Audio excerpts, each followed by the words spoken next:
Okay students, so now it's time to start the questionnaire round for the chapter units and measurement from the JEE Main pattern exercise. तो आइए हम लोग देखेंगे कि हमारे JEE Main में किस तरह के क्वेश्चंस पूछे जाते हैं इस चैप्टर से. पहला क्वेश्चन देखिए, match column 1 with column 2 and select the correct answer using the codes given below the list. हमें एक कॉलम दिया है जिसमें मुझे दिए हैं कुछ फिजिकल क्वांटिटीज़ और दूसरा कॉलम है जहाँ मुझे दिए गए हैं कुछ डायमेंशंस. तो मुझे इसका करेक्ट डायमेंशंस मैच करने हैं.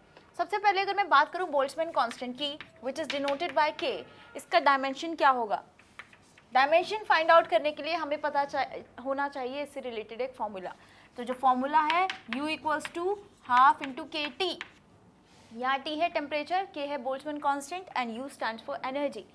अगर आपको निकालना है K का डायमेंशन तो that will be 2U upon T, right.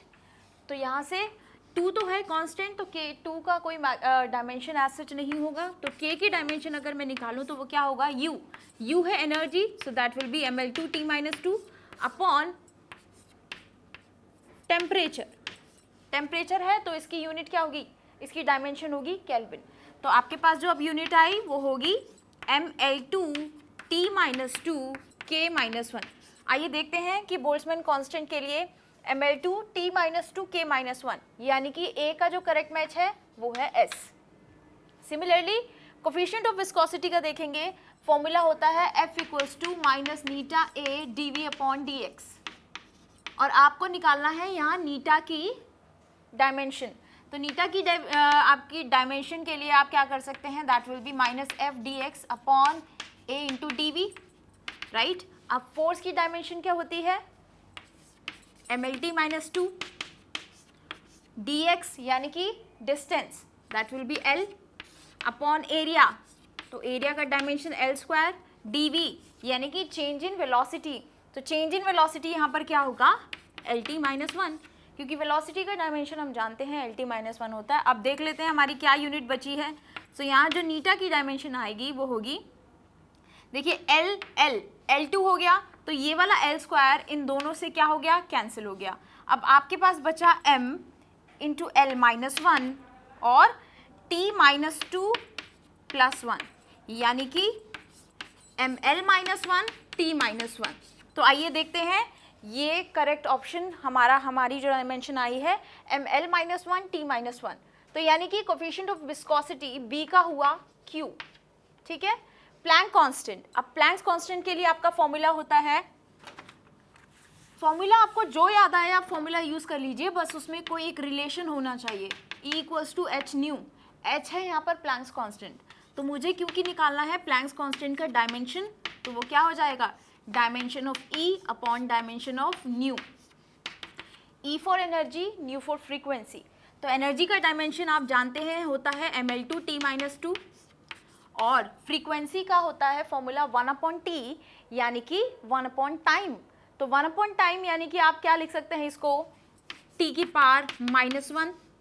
तो आपके पास जो फॉर्मूला आया वो हुआ ml2 T-2 प्लस 1. तो ml2 T-1 ये आपके पास आया प्लैंक्स कांस्टेंट का डायमेंशन ml2 T-1. सो ये जो हुआ C, यानी कि ये हुआ आपका correct option. Last thermal conductivity जो आपका बचा वो हुआ आपका लास्ट ऑप्शन. आप डायरेक्टली यहाँ से लिख सकते हैं, अदरवाइज आपका एक रिलेशन होता है, मैं आपको एक बार बता देती हूँ. अगर बात करें थर्मल कंडक्टिविटी की तो आपके पास एक रिलेशन होता है dq upon dt is equals to K A del theta upon l. यहाँ से आपको निकालना है k का वैल्यू, तो कैसे निकाल सकते हैं? It is equals to dq into l upon dt into a into delta theta. तो जब आप यहाँ से निकालेंगे इसका डायमेंशन तो ये डायमेंशन यही आएगा, विच इज mlt-3 K-1. और ऐसा ज़रूरी नहीं है कि मैंने बोला कि एक ऑप्शन बचा है तो यही आंसर होगा. आपको ये निकाल के चेक करना है, क्योंकि कभी कभी ऐसा होता है एक ऑप्शन के मोर देन 1 करेक्ट आंसर्स होते हैं.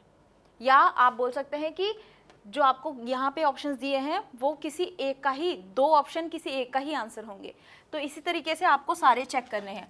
आइए अब चलते हैं नेक्स्ट क्वेश्चन देखते हैं. Question number 2 says in an equation which is given to us, the integral of dt by under root 2at minus t square equals to a raised to the power x sin inverse t by a minus 1.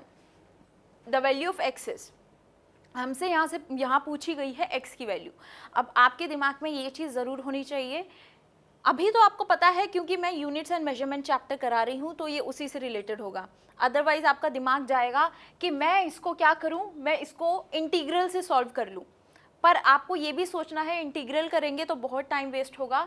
यहाँ आपसे पूछी गई है इस x की value, तो कैसे निकालेंगे देखिएगा. डायमेंशन की हेल्प से कैसे निकल सकती है. ये है 280 माइनस टी स्क्वायर, यहाँ पर t है आपका टाइम, ठीक है. अब मान लीजिए t है टाइम, मान लीजिए t है टाइम, तो क्या हुआ, आप जानते हैं प्रिंसिपल ऑफ होमोजेनिटी क्या कहती है. एक डायमेंशन को आप दूसरे डायमेंशन से तभी आप सब्ट्रैक्ट कर सकते हो या ऐड कर सकते हो या डिवाइड कर सकते हो जब, या ऐड कर सकते हो या सब्ट्रैक्ट कर सकते हो जब उनके डायमेंशन सेम होंगे. तो यानी कि ये जो टी स्क्वायर है ये AT भी क्या होना चाहिए, t का स्क्वायर होना चाहिए, तभी आप इसको क्या कर सकते हो, सब्ट्रैक्ट कर सकते हो एक दूसरे में. यानी कि ये जो t की वैल्यू है ये भी क्या होनी चाहिए, ये सॉरी जो a की वैल्यू है ये भी क्या होनी चाहिए, t. अगर ये a की वैल्यू हुई t तो ये बन जाएगा t स्क्वायर, और टी स्क्वायर में से टी स्क्वायर की आप डायमेंशन को माइनस कर सकते हो. तो यानी कि मैं यहाँ से बोल सकती हूँ कि जो ए की डायमेंशन है वो क्या है, टी के बराबर है, राइट. तो यहाँ पे जो आपकी ए आ गई वो क्या आ गया, टाइम. अब देखिए ये पूरी ये जो यूनिट होती है, जो भी आपका एंगल होता है, हम कहते हैं वो डायमेंशन लेस है. तो ये जो पूरी टर्म आपकी I T upon A minus 1, ये क्या हुई, डायमेंशन लेस, इसकी कोई डायमेंशन नहीं है. और क्योंकि अब आपके पास ये भी टाइम है और ये भी पूरा टाइम है, टाइम में से टाइम की डायमेंशन को माइनस करोगे तो टाइम ही आएगा.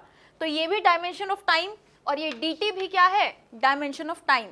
तो टाइम से टाइम जब कट गया तो आपके पास क्या बचा, आपके पास कोई डायमेंशन अब नहीं बची. यानी कि ये जो पूरी टर्म है ये हो गई डायमेंशन लेस. अब ये जब डायमेंशन लेस है, ये भी डायमेंशन लेस है, तो क्या बचा, a raise to the power x.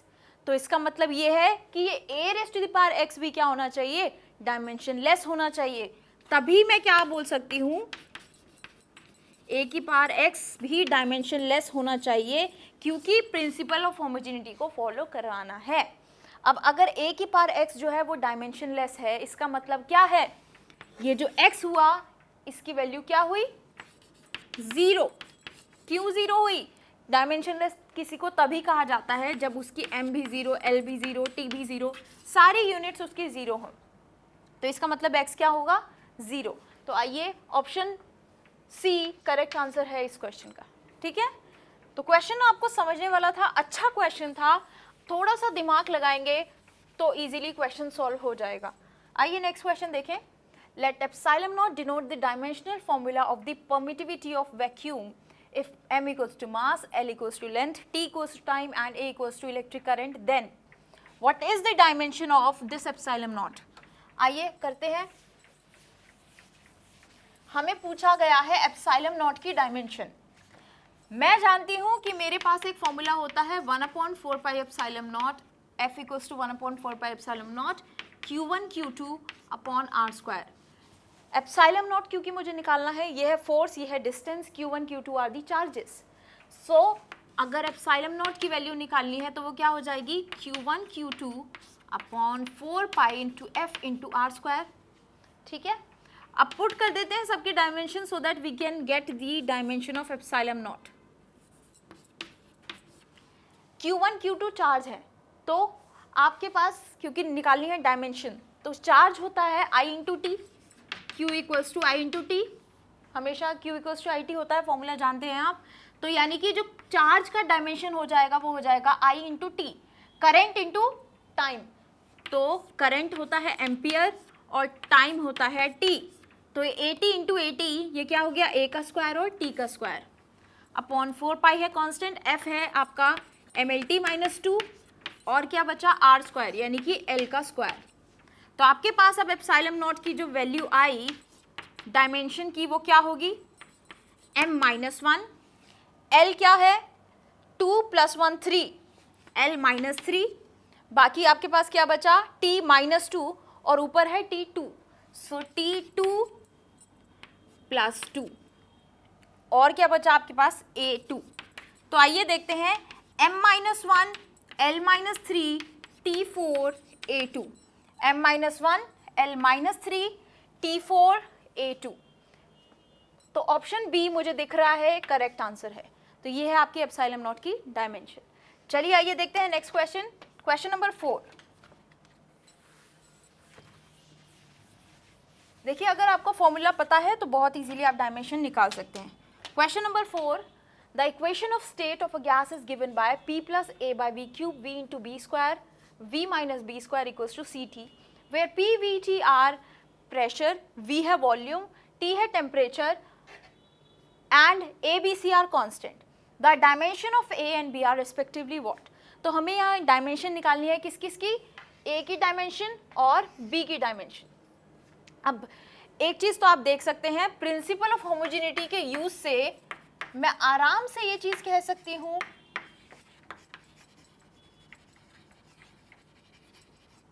कि हम V में से B को तभी माइनस कर सकते हैं जब B की जो डायमेंशन है वो V की डायमेंशन के बराबर हो। तो यानी कि जो V की डायमेंशन है, V क्या है यहाँ पे, वॉल्यूम, ये किसके बराबर होनी चाहिए, B स्क्वायर की डायमेंशन के बराबर। V होता है आपका L क्यूब, तो B स्क्वायर की डायमेंशन क्या हुई, L क्यूब। तो यानी कि यहाँ से आपकी जो B की डायमेंशन आ गई वो क्या होगी, L की पावर 3/2, 1/2 1 बाय ले लें तो L की पावर 3/2। ये हो गई आपकी B की डायमेंशन। आइए देखते हैं B की डायमेंशन में किसी ऑप्शन में करेक्ट है या नहीं। L की पावर 3/2 में दो ऑप्शंस हैं, यानी कि ये दोनों ऑप्शंस कट गए, आपके पास बचे A और D। अब हमें ये चेक करना है कि A की डायमेंशन क्या है। हमने निकाल ली है B की डायमेंशन, अब निकालनी है A की डायमेंशन। A की डायमेंशन कैसे निकाल सकते हैं, अब देखिए आपके पास है P plus A upon V cube. आप इसको तभी क्या कर सकते हैं, P की जो डायमेंशन है वो किसके बराबर होनी चाहिए, अगर आप उन दोनों को ऐड कर रहे हैं तो यानी कि जो P की डायमेंशन होगी प्रेशर की वो किसके बराबर होनी चाहिए, A upon V cube. V cube ही है ना, हाँ, इसकी डायमेंशन इसके बराबर होनी चाहिए, क्योंकि दो चीज़ों को आप तभी ऐड कर सकते हो जब उनकी डायमेंशन सेम हो। तो यानी कि P की, यानी कि ये प्रेशर है, तो यहाँ से आपके पास आया P इंटू वी क्यूब की जो डायमेंशन है वो किसकी होनी चाहिए, A के बराबर, राइट। अब A की डायमेंशन क्या है, प्रेशर इंटू वॉल्यूम का क्यूब। प्रेशर होता है फोर्स अपॉन एरिया और V है आपका वॉल्यूम, तो A की डायमेंशन आप यहाँ से निकाल सकते हैं। फोर्स क्या होता है, mLT-2, वॉल्यूम होता है आपका L क्यूब, एरिया होता है L स्क्वायर। तो आपके पास क्या आ गई A की डायमेंशन, सॉल्व कर लीजिए इसको। m L की पावर 3 + 2 5, 5 - 2 3, 5 - 2 3 और T की पावर -2। तो ये आ गई हमारे पास A की डायमेंशन mL3T-2। ये तो मैं देख पा रही हूँ कि ये किसी में भी नहीं है, एक में L की पावर 8 है, एक में L की पावर 6 है। तो कहाँ मिस्टेक की है, आइए देखेंगे। P इंटू वी क्यूब, अच्छा V है L का क्यूब, प्रेशर है फोर्स अपॉन एरिया, तो फोर्स है mLT-2, एरिया है L स्क्वायर V क्यूब। अच्छा आपको यहाँ देखना है V क्यूब जो है L क्यूब का भी क्यूब होगा यहाँ पर, क्यों, क्योंकि V होता है आपका L क्यूब, अब L क्यूब का भी ये क्यूब है। तो यहाँ पर हो गई 9, 3 3 = 9, 9 + 1 10, 10 - 2 8, तो आपके पास आ गया mL8T-2। तो यानी कि यहाँ पे कौन सा ऑप्शन करेक्ट है, A option is the correct answer, right. Now let's move to the next question, question number 5। Which one of the following is not correct? The dimensional formula of thermal conductivity आपको दिया गया है, dimensional formula of potential आपको दिया गया है, dimension formula permeability of free space आपको दिया गया है यानी म्यू नॉट का, और आरसी का दिया गया है। तो क्या हमें चेक करना है इसमें से कौन सा ठीक है कौन सा गलत है, देखते हैं। आइए, dimensional formula of thermal conductivity, अगर आपको याद हो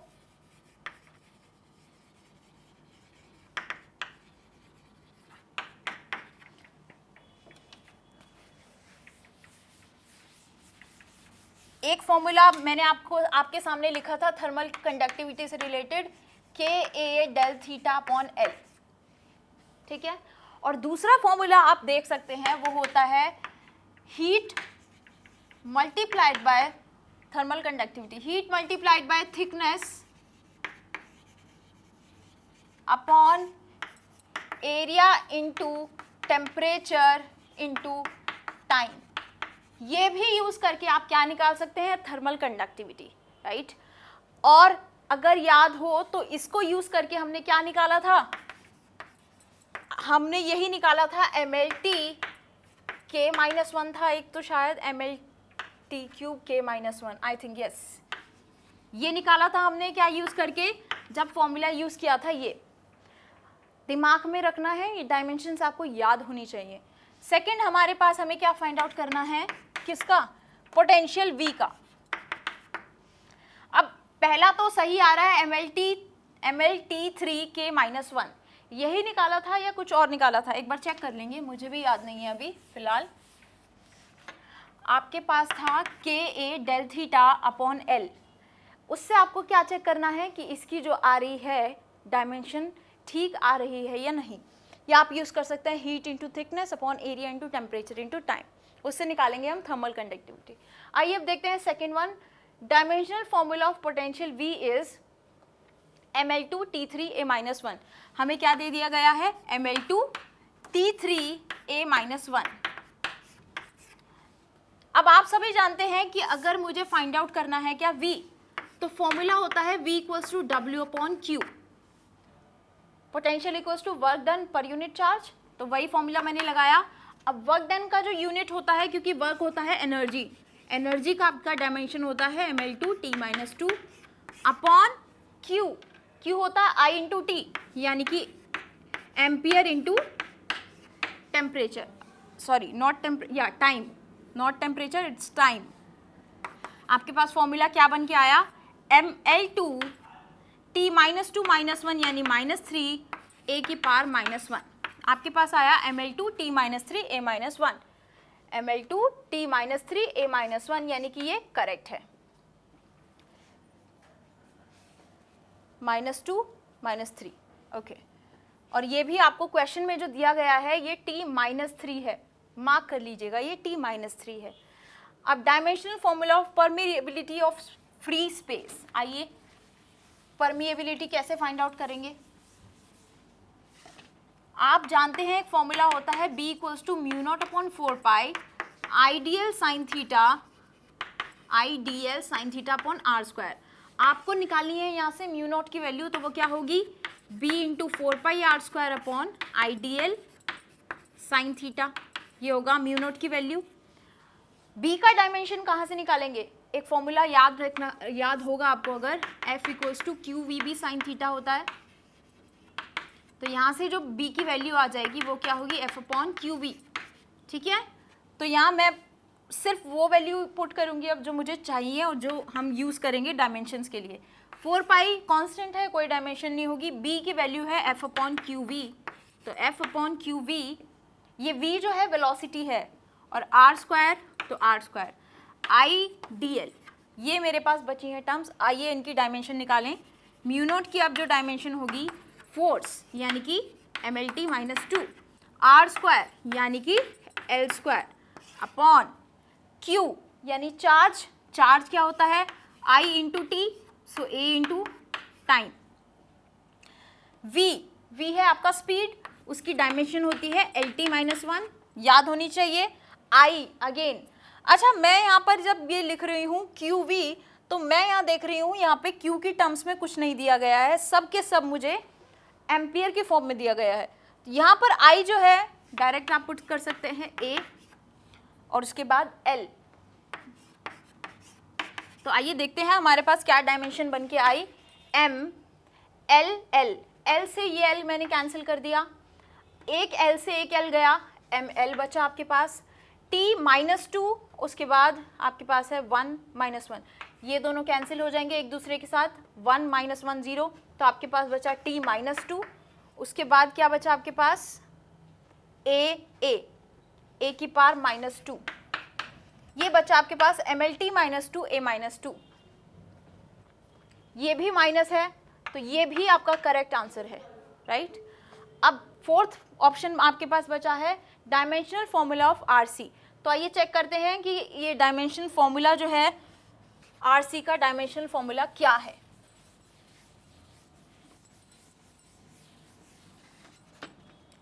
आपके पास एक फॉर्मूला होता है T इक्वल्स टू, अच्छा आरसी पूछा है, आरसी एक टाइम फैक्टर होता है।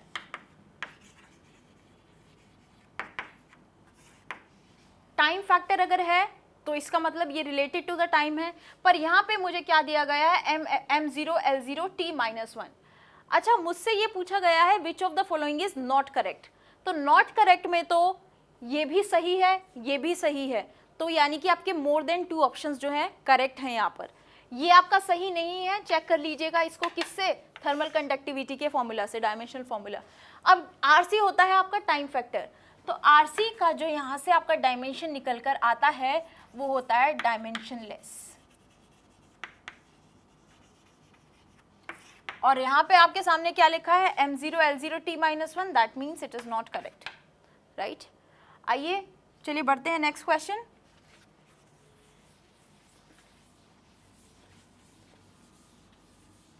Let's move to the next question.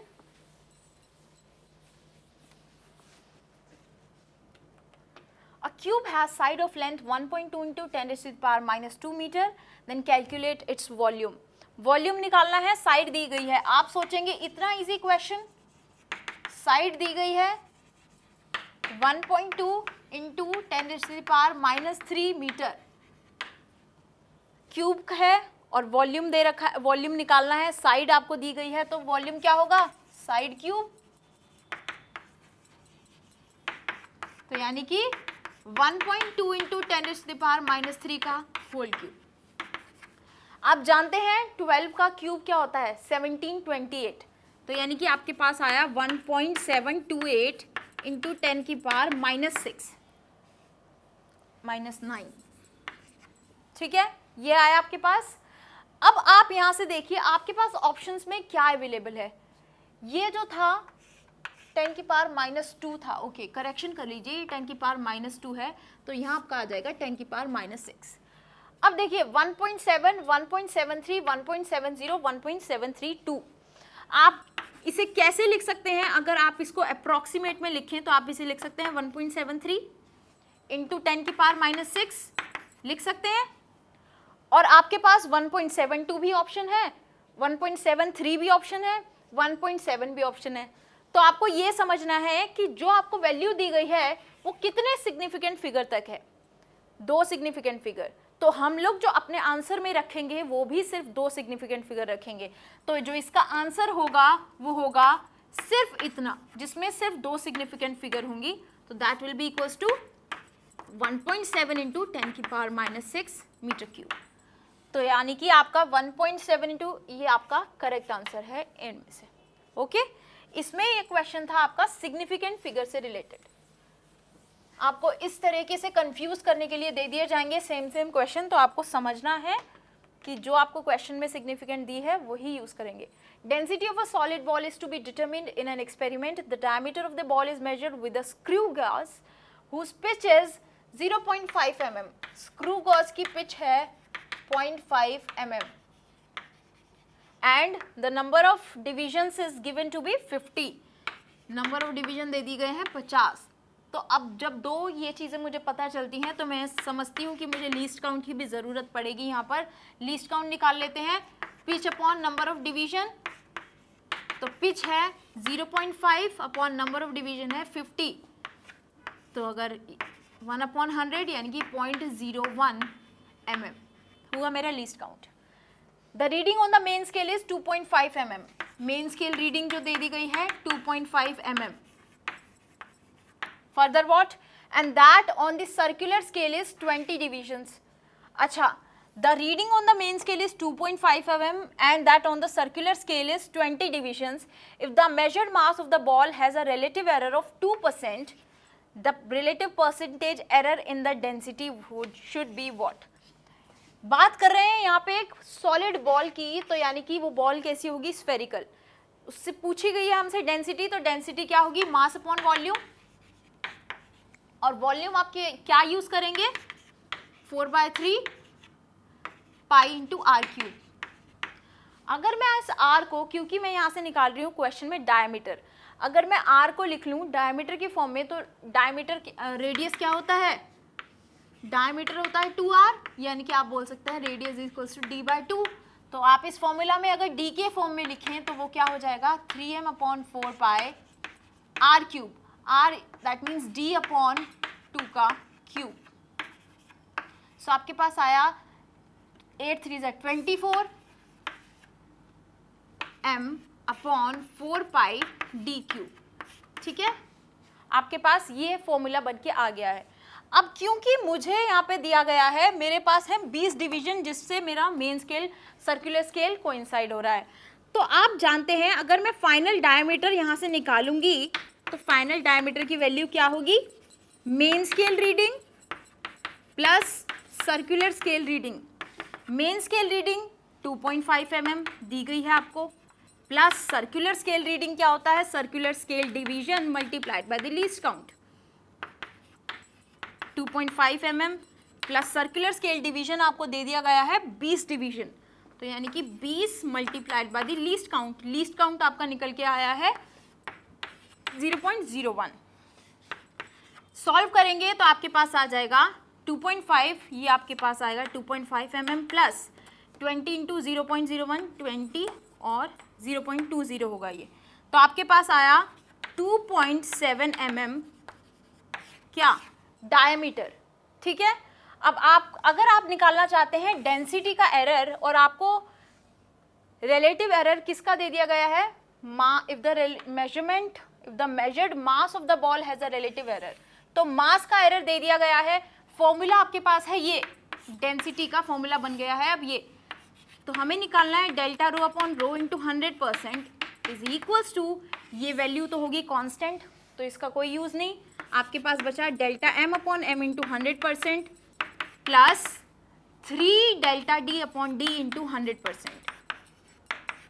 ठीक है, ये पूरी वैल्यू आपको क्वेश्चन में दे दी गई है कि ये है 2%, ये आपको दे दिया गया है relative error in the mass 2%, तो हम लोग इसमें वैल्यू पुट करेंगे। तो आइए देखिएगा, ये आपको दे दिया गया है 2% प्लस आपको ये निकालना है, तो हमारे पास हमें क्या वैल्यू पुट करनी है, अब 3 into delta D upon D into 100, delta D यानी कि error in the measurement of finding the diameter, तो वो लीस्ट काउंट कितना था 0.01 mm, तो ये हमारा लीस्ट काउंट है 0.01 mm अपॉन डी।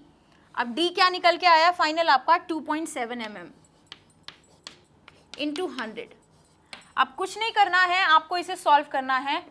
अगर मैं इसे सॉल्व कर दूं, यहाँ पर आ जाएगा आपका 10 3 9 27, तो आपके पास क्या वैल्यू आ गई 2 प्लस 0. ये आ गया आपके पास 0.01 इंटू 100, तो आप करेंगे इसे 100 कैंसिल, तो 10/9 28/9 अप्रॉक्स आपका आएगा ये आंसर 3.1 के अराउंड, 3.1% के अराउंड आपका ये अप्रॉक्सीमेट आंसर आएगा।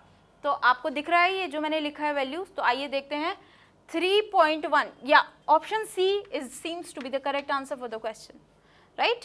तो इसी तरीके से आपको क्वेश्चन करना था। क्वेश्चन की लेंथ पे कभी मत जाइए, सिर्फ वहां फोकस करिए जिससे आपको वैल्यूज पता है कि यहाँ से आंसर निकल सकता है। Question number 8, column 1 gives 3 physical quantities, select the appropriate units for the choices given in the column 2।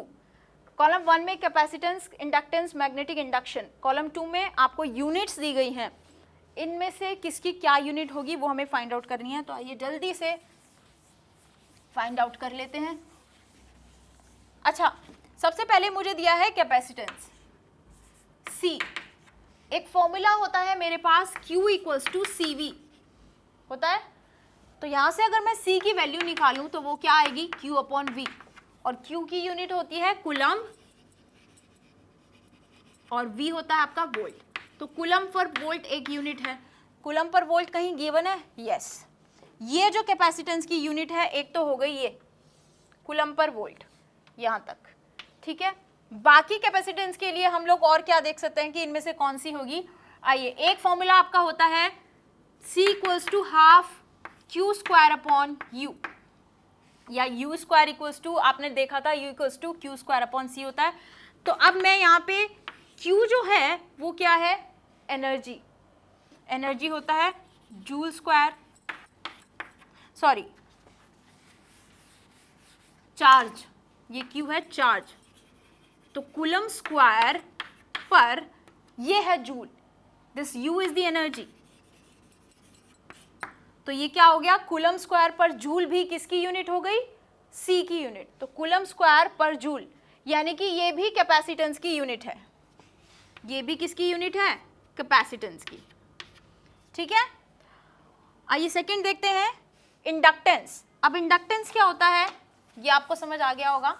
Inductance होता है जो आप फॉर्मूला से निकाल सकते हैं, equals to minus L D I upon D T. आपको निकालना है L, that will be E minus E upon D I upon D T, या आप इसे इस तरीके से लिख सकते हैं, minus E upon D I upon D T. तो ये आपकी वैल्यू आ गई। अब आप क्या कर सकते हैं, E क्या होता है, वोल्ट,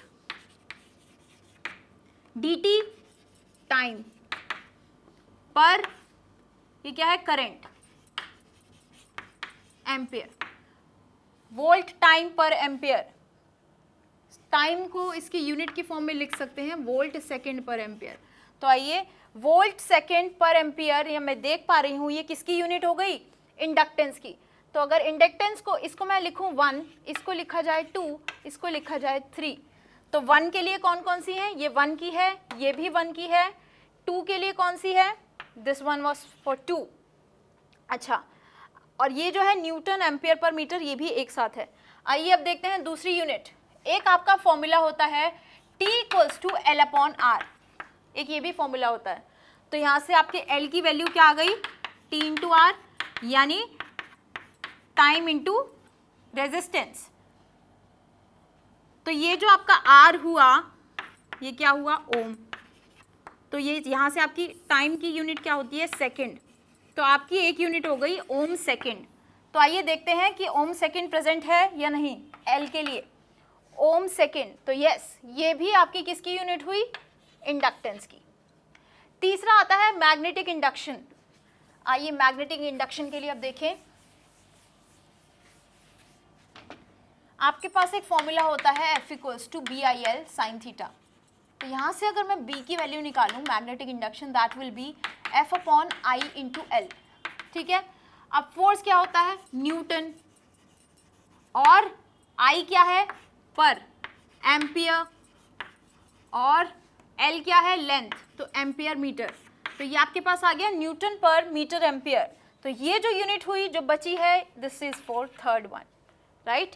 तो इस तरीके से आपको यूनिट निकालनी है, फॉर्मूला आपको याद होने चाहिए, फॉर्मूला पता है तो सबकी यूनिट्स इजीली निकल जाएंगी। आइए देखते हैं next question, question number 9। In the determination of Young's modulus, जिसकी वैल्यू हमें ये फॉर्म में दी गई है, y equals to 4 mlg upon pi L D square, by using Searle's method, a wire of length 2 metre, length है 2 metre, लिख लेते हैं, हमें जो भी वैल्यूज गिवन है हम लिख लेते हैं। Wire of length 2 metre and diameter d equals to 0.5 metre, diameter दिया गया है 0.5 millimetre, is used for a load of m 2.5 kg and extension L equals to 0.25 mm in the length of the wire is observed. Quantities D and L are measured using a screw gauge and a micrometer. ठीक है, they have the same pitch of 0.5 mm.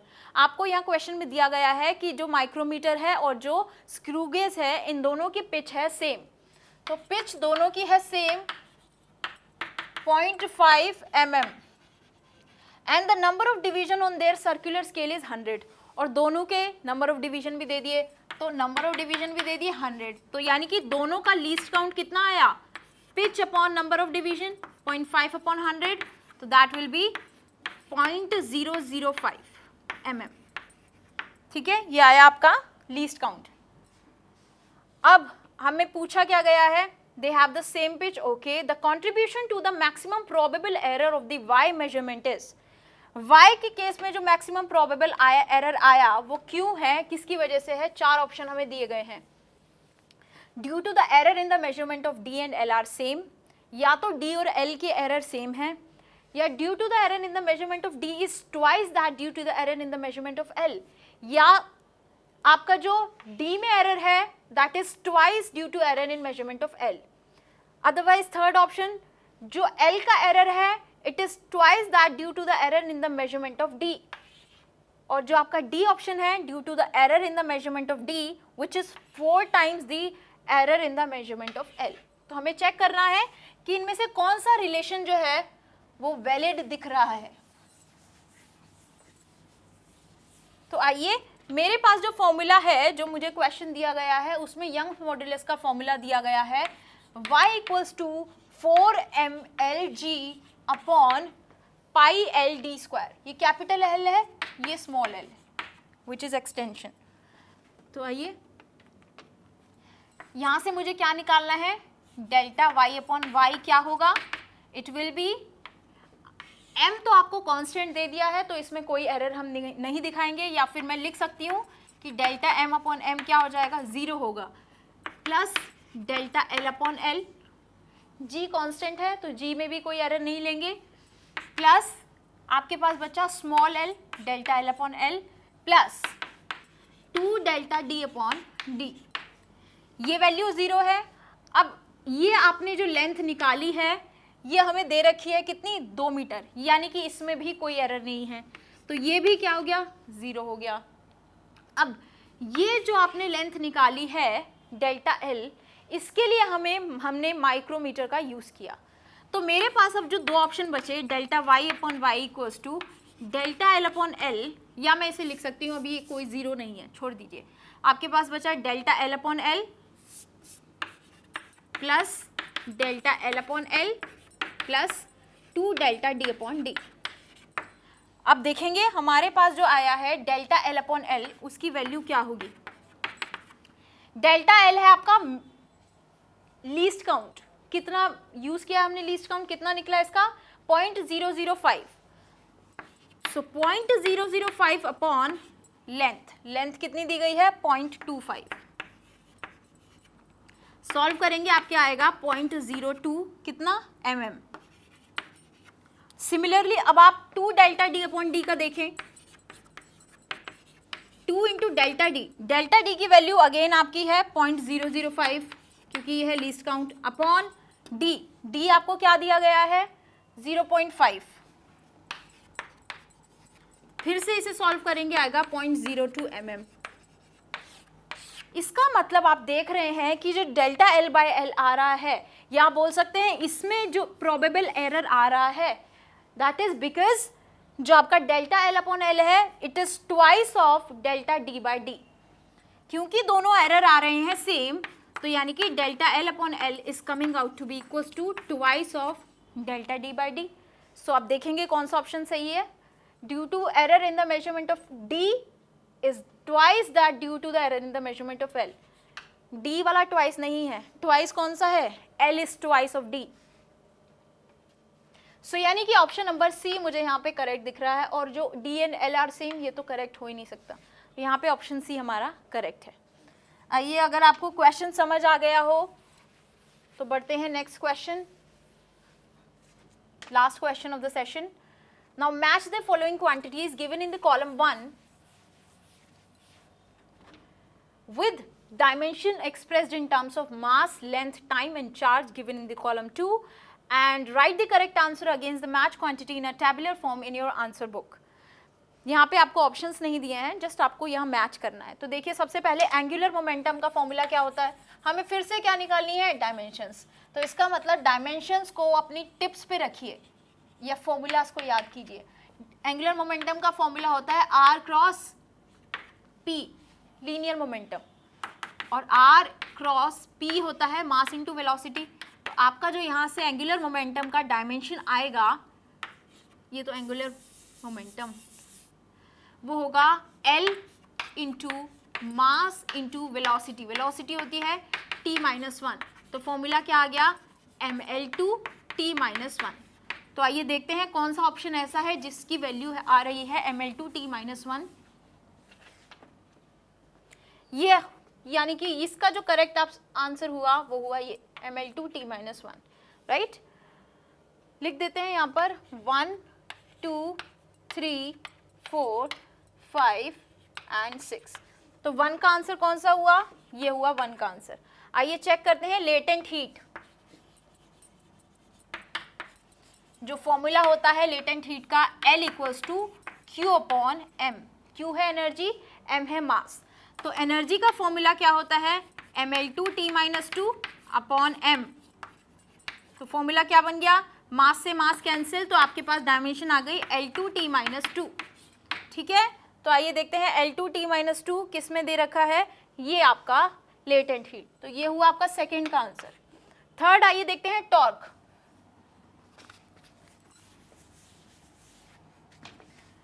Torque का formula होता है R cross F। R है आपका length, force का dimension होता है mLT-2। तो आपका जो डायमेंशन बना टॉर्क का वो क्या बना? mL2T-2। तो आइए देखते हैं mL2T-2, थर्ड का ऑप्शन हुआ ये हुआ थर्ड। देखते हैं फोर्थ कैपेसिटेंस। तो मैं इसे रब कर देती हूँ।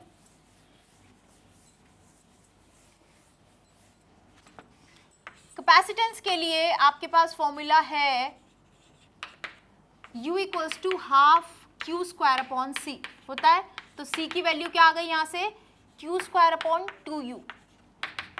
तो Q क्या होता है आपका? Energy which is mL2T-2 upon, अच्छा मुझे क्वेश्चंस में मैं यहाँ देख रही हूँ मुझे Q की टर्म्स में ही रखा गया है, तो Q को हम लोग चेंज नहीं करेंगे, Q को एज इट इज रखते हैं। चलिएगा Q को एज इट इज रख लेते हैं। So it is Q square upon 2U। U क्या होता है आपका? Energy, so it is mL2T-2।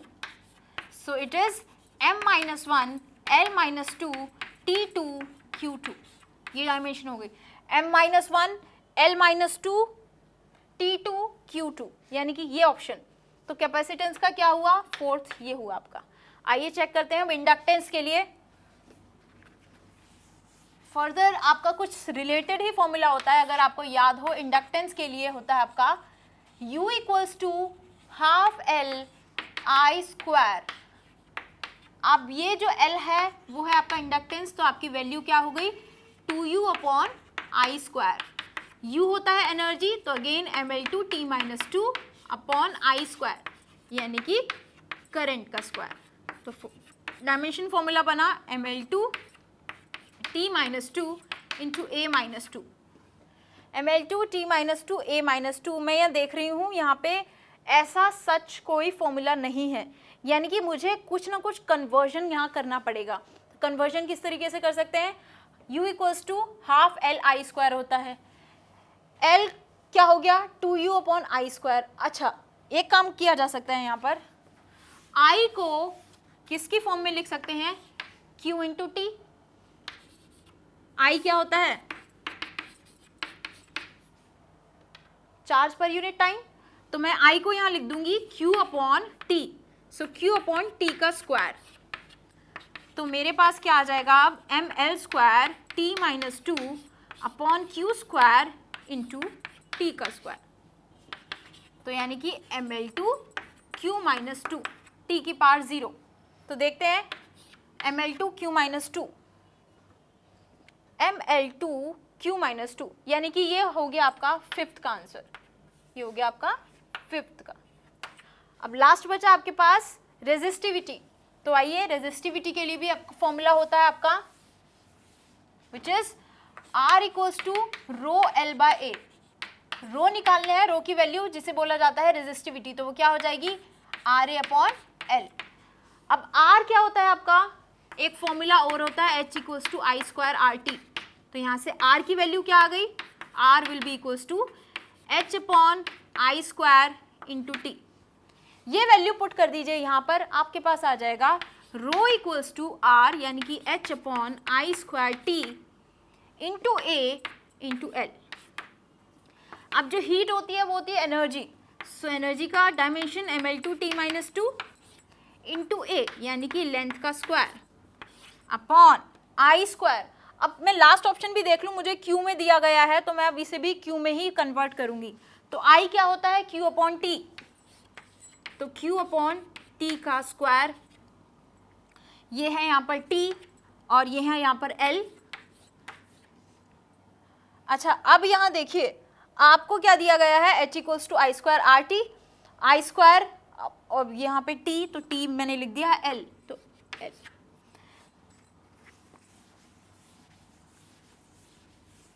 Finally आपके पास इक्वेशन क्या बनी है, mL2 T minus 2 into L square upon Q square, ये टी स्क्वायर ऊपर चला जाएगा तो यहाँ आ जाएगा टी स्क्वायर, और यहाँ पर है टी, ये है आपका एल।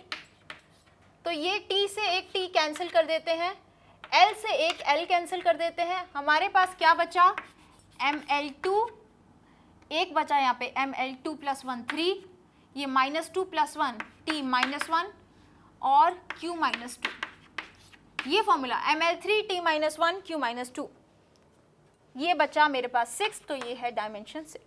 तो ये थे आपके जेईई मेन पैटर्न के क्वेश्चन यूनिट एंड मेजरमेंट से। आगे हम लोग करेंगे इसके जेईई एडवांस के क्वेश्चन, आप देखेंगे किस तरह से जेईई एडवांस में इस चैप्टर से क्वेश्चन पूछे जाते हैं। Keep practising more, work hard, thanks a lot.